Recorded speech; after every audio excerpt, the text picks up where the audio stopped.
जैसे आपके हाथ में एक कांटा छुपा हुआ है और आपने उसके लिए एक पेन किलर ले ली।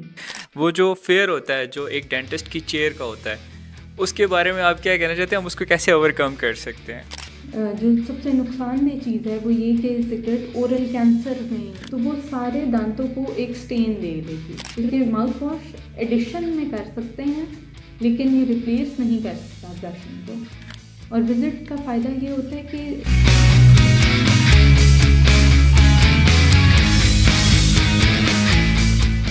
अस्सलाम वालेकुम नाज़रीन, हेल्थ कास्ट पॉडकास्ट के एक नए एपिसोड के साथ एक मरतबा फिर हाजिर हैं। आज हमारे साथ गेस्ट स्पीकर मौजूद हैं doctor Ifa Manzar from horizon dental from Johar town. तो चलिए चलकर बात करते हैं मैडम से और उनसे उनका इंट्रोडक्शन जानते हैं। मैडम, नाज़रीन से अपना इंट्रोडक्शन करवा दें। जी अस्सलाम वालेकुम, मेरा नाम डॉक्टर ईफ़ा मंज़र है। मैंने CMH लाहौर से ग्रेजुएशन की अपनी 2021 में। उसके बाद 1 साल की हाउस जॉब और उसके बाद एक क्लिनिक मैंने बहरिया टाउन में किया। और अब फ़िलहाल मैं डेंटल होराइज़न क्लिनिक है जौहर टाउन में, वहाँ जॉब कर रही हूँ। That's nice. अच्छा, अगर आपसे जाने रेगुलर डेंटल चेकअप्स के बारे में कि वो किस कदर मुफीद साबित होते हैं और ओरल हेल्थ को मेंटेन रखने के लिए क्या मोस्ट फ्रीक्वेंट विजिट ज़रूरी है, या आप उसको घर पे भी कोई ऐसी प्रैक्टिस वगैरह करके उसको मेंटेन रख सकते हैं? इसके बारे में बताएं प्लीज़। जी बिल्कुल। देखिए, जहाँ तक सवाल है रेगुलर डेंटल चेकअप्स की, तो पाकिस्तान में तो सबसे बड़ा इशू ये है कि लोग दर्द की सूरत में भी आते ही नहीं हैं डेंटिस्ट के पास। तो ज़रूरी ये है कि जब दर्द हो तो फिर तो लाजमी आए डेंटिस्ट के पास, ठीक है। लेकिन दर्द ना होने की भी सूरत में डिफरेंट साइंस होते हैं, जैसे मसूड़ों से अगर खून आ रहा है, कोई पेन हो रही है, ठंडा गर्म लग रहा है, सेंसिटिविटी का इशू, तो लाजमी डेंटिस्ट को विज़िट करना चाहिए। और कितनी रेगुलरली, अगर ऐसा कोई मसला नहीं आ रहा तो जो बाहर की रिसर्चेस कहती हैं वो तो है कि हर 6 महीने बाद विज़िट करें। लेकिन साल 2 साल तक भी अगर कोई प्रॉब्लम नहीं है, घर पे ही आप अच्छी ओरल हाइजीन मेंटेन कर रहे हैं, जैसे कि ब्रशिंग, फ्लॉसिंग, माउथ वॉश, तो उससे इम्प्रूवमेंट रहती है और बहुत फ्रीक्वेंट विजिट्स की ज़रूरत नहीं पड़ती। लेकिन in case of any irritation और पेन, तब तो लाजमी विज़िट करना चाहिए। और विज़िट का फ़ायदा ये होता है कि एक स्क्रीनिंग हो जाती है। कोई मसला शुरू भी हो रहा है तो डेंटिस्ट वो चीज़ भी डिटेक्ट करके आपको बता देता है। अर्ली डिटेक्शन जिसे हम कहते हैं, इससे डिज़ीज़ शुरू होने से पहले ही ट्रीट हो जाता है।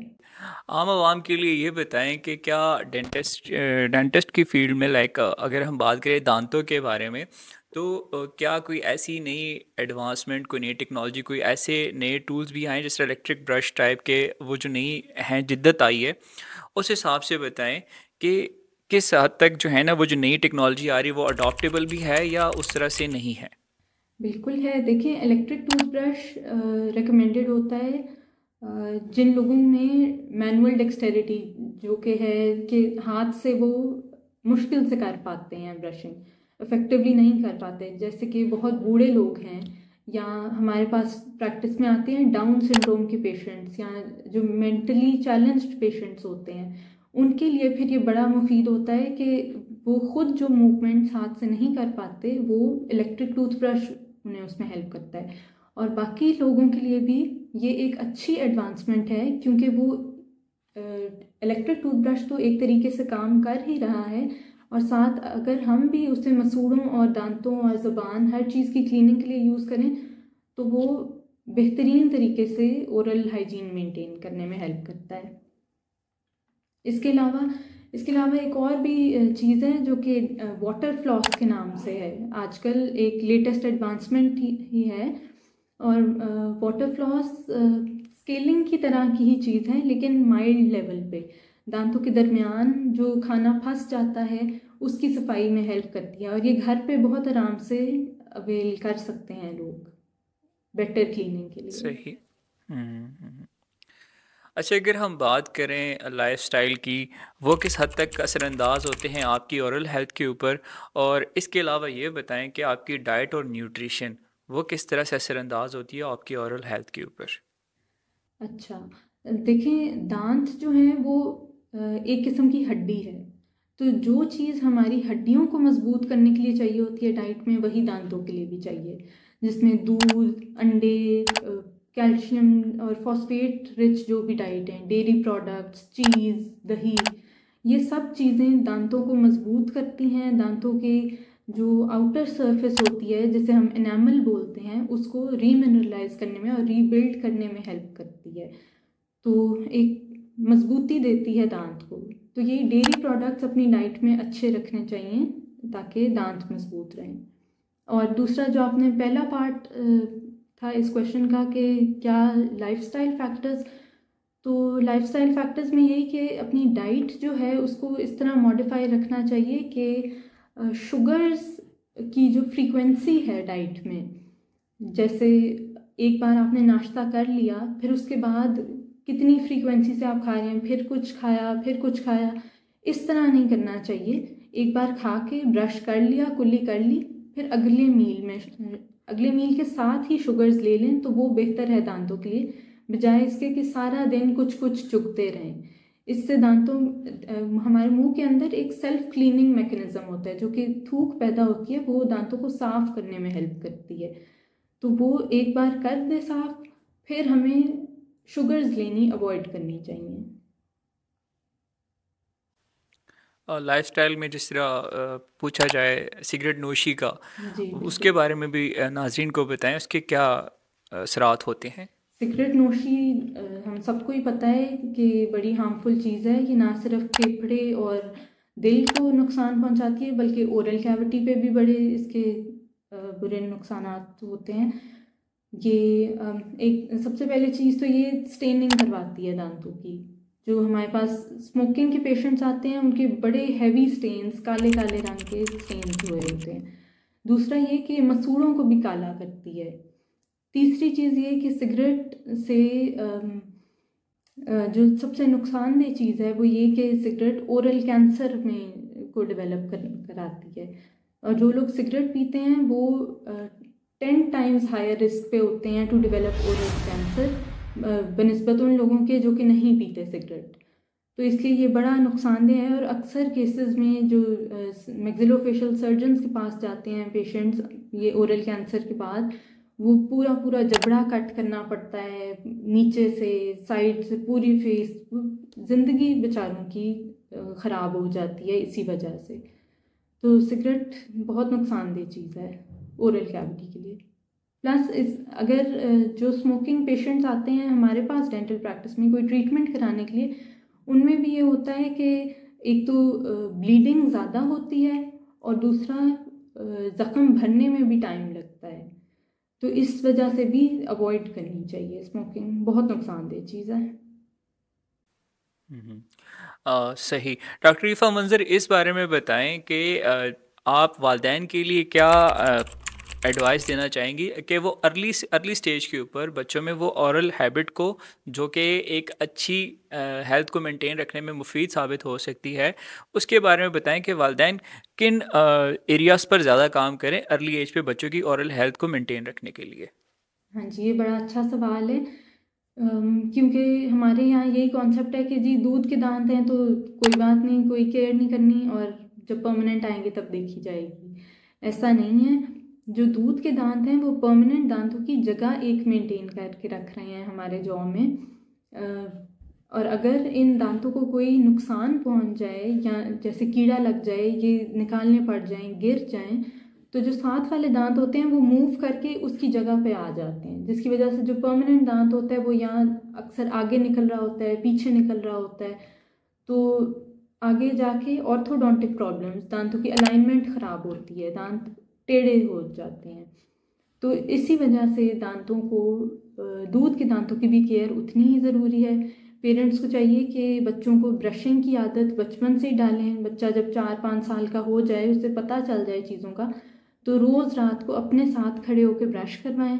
और जब बच्चा बिल्कुल छोटा है, जैसे ही दूध के दांत निकले, जैसे 2-3 साल, 1.5-2 साल, तो पेरेंट्स को चाहिए कि एक टिश्यू या गॉज का पीस गीला करके सिर्फ दांतों के ऊपर फेर दिया, जिससे ये है कि कोई शुगर्स अगर लगी रह गई हैं तो वो दांतों की सरफेस को डैमेज ना करें।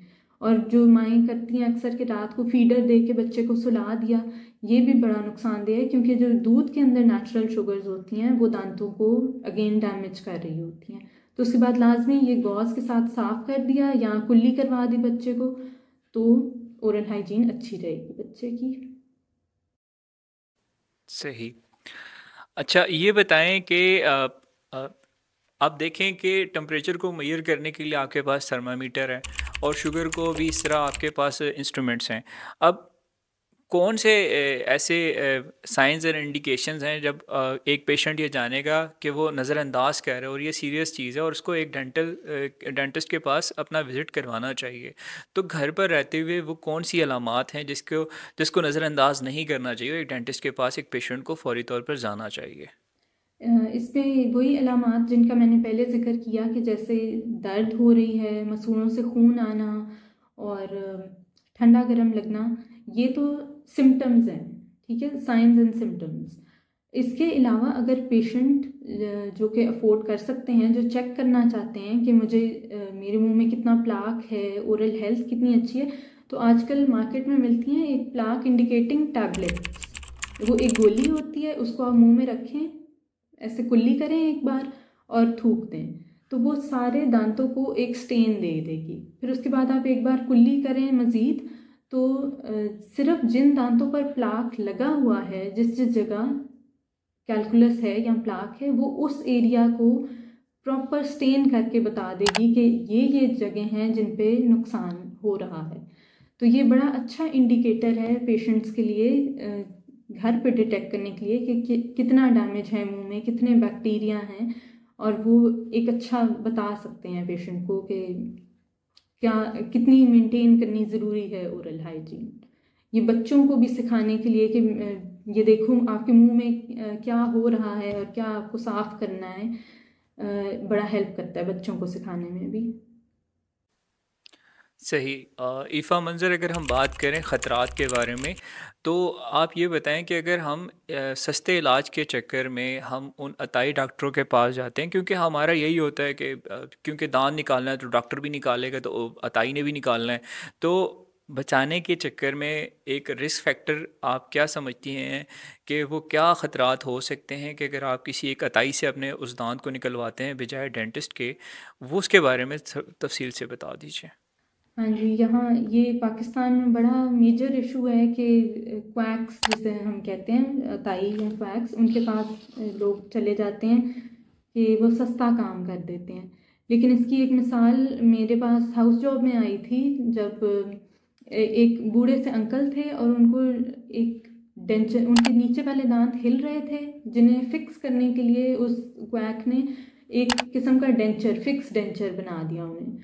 उन्हीं दांतों के ऊपर एक प्लास्टिक का मटेरियल जो कि बड़ा नुकसानदेह होता है मसूड़ों के लिए लॉन्ग टर्म में, उस मटेरियल से दांत नए फिक्स कर दिए। और वो कुछ अर्सा तो अंकल कहते हैं कि ठीक चले, लेकिन उसके बाद से शदीद ब्लीडिंग और दर्द थी उनको उन्हीं दांतों में जो नीचे मौजूद थे अभी। और इन द एंड वो डेंचर जो उसने बनाया हुआ था वो कट करके निकालना पड़ा मुझे, जिसके बाद जो नीचे दांत पड़े हुए थे वो भी एक एक करके सारे एक्सट्रैक्ट हुए।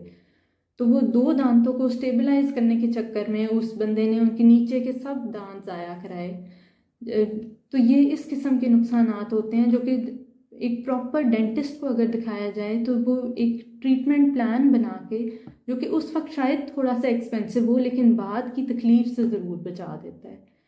जो कि ये अताइयों को नॉलेज ही नहीं होती ना कि किस तरह ट्रीटमेंट प्लान करना है, क्या फ़ायदे नुकसानात हैं। हर मटेरियल डिफरेंट होता है, डिफरेंट यूजेस होते हैं उसके। तो ये नॉलेज जो एक डेंटिस्ट को सही तरीके से होती है वो नहीं कर सकते। यानी रेस्ट ऑफ हिस्ट्री आपको जानना ज़रूरी होती है किसी भी ट्रीटमेंट से पहले। बिल्कुल बिल्कुल। सही। अगर हम बात करें मिथ्स के बारे में, तो कुछ मिथ्स हैं, हम चाहते हैं कि आप उन मिथ्स को ब्रेक करें और उसमें कितनी सच्चाई है या किस हद तक वो मिथ्स हैं वो आप बताएंगे हमें। कहा यह जाता है कि आप ब्रशिंग हार्ड करें तो आपके दांत उतने ही ज़्यादा साफ़ होते हैं, क्या ये बात दुरुस्त है? नहीं, ये बिल्कुल दुरुस्त नहीं है। हार्ड ब्रश जो है वो सिर्फ हम रिकमेंड करते हैं स्मोकर्स के केस में या उन लोगों में जिनमें बहुत हैवी स्टेनिंग हो दांतों पे। अदरवाइज हम सॉफ्ट ब्रश रिकमेंड करते हैं, जेंटल ब्रशिंग हो लेकिन इफ़ेक्टिव हो। आप ज़रूर एक लिंक भी शेयर कर दीजिएगा वीडियो में, बैस मेथड, जिसमें टूथब्रश आधा मसूड़े के ऊपर रखते हैं, आधा दांत के ऊपर, और वाइब्रेट करके 2 दांतों को एक वक्त में लेके चलें आराम आराम से, और जिससे बेहतरीन सफाई होती है दांतों की। तो व्हाट्स इम्पॉर्टेंट इज़ कि ब्रश करने की टेक्निक सही हो और जेंटल ब्रशिंग हो, बजाय इसके कि सब दांतों को इकट्ठे रगड़ते चले जाएं। ये दांतों की सरफेस को डैमेज करता है।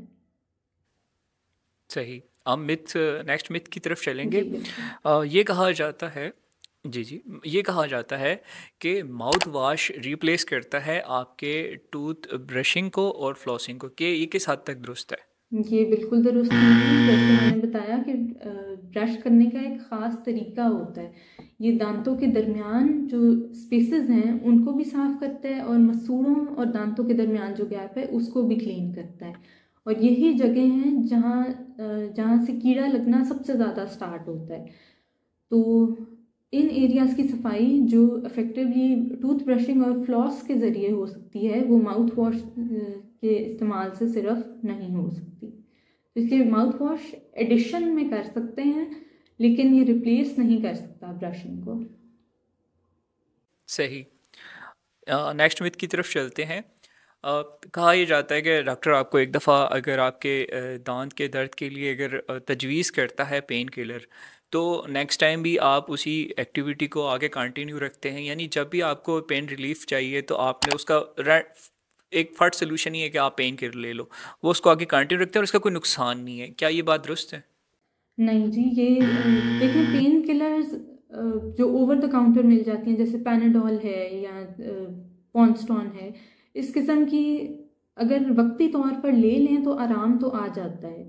लेकिन ये क्योंकि दांतों के मसले इस तरह के होते हैं कि कीड़ा लगना अक्सर स्टार्ट होता है जो कि दर्द कर रहा होता है। तो कीड़ा तो अपनी जगह मौजूद है, और वो पेन किलर लेने से कीड़ा ख़त्म नहीं हो रहा। पेन किलर लेने से सिर्फ वक्ती आराम आ जाता है, लेकिन वो कीड़ा बढ़ता चला जा रहा होता है, और इवेंचुअली जो जो मसला फिलिंग से हल हो सकता था वो अब रूट कनाल की तरफ चला जाता है। तो और अक्सर केसेस में इतना बढ़ जाता है कि दांत फिर निकालना पड़ जाता है। तो इसलिए पेन किलर्स सिर्फ वक्ती तौर पर, लेकिन साथ ही डेंटिस्ट को भी ज़रूर दिखाना चाहिए ताकि वो आपको सही ट्रीटमेंट प्लान बताएं और जो मसला है उसको हल करें, बजाय इसके कि सिर्फ दवाइयों पर रिलाई करें।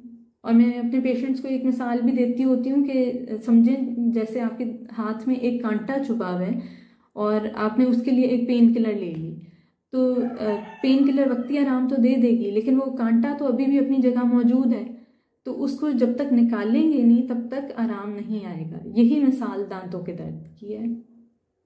ठीक है। सही सही। नेक्स्ट मिथ हमारे पास है कि इट्स ओके। ये कहा जाता है कि अगर आप सेल्फ प्रिस्क्राइब्ड एंटीबायोटिक्स को एक प्रोलॉन्ग पीरियड तक आप जो हैं आगे कंटिन्यू करते हैं, उससे कोई फ़र्क नहीं पड़ता आपकी डेंटल हेल्थ के ऊपर, आपकी ओरल हेल्थ के ऊपर। क्या ये दुरुस्त है? नहीं, ये बिल्कुल दुरुस्त नहीं है। ये तो MBBS डॉक्टर्स भी सब यही कहते हैं कि एंटीबायोटिक्स का एक स्पेसिफिक कोर्स होता है, जैसे 5 दिन या 7 दिन वो कंप्लीट करना होता है। अगर इससे कम या ज़्यादा करें तो बैक्टीरिया जो है वो रेजिस्टेंट हो जाते हैं।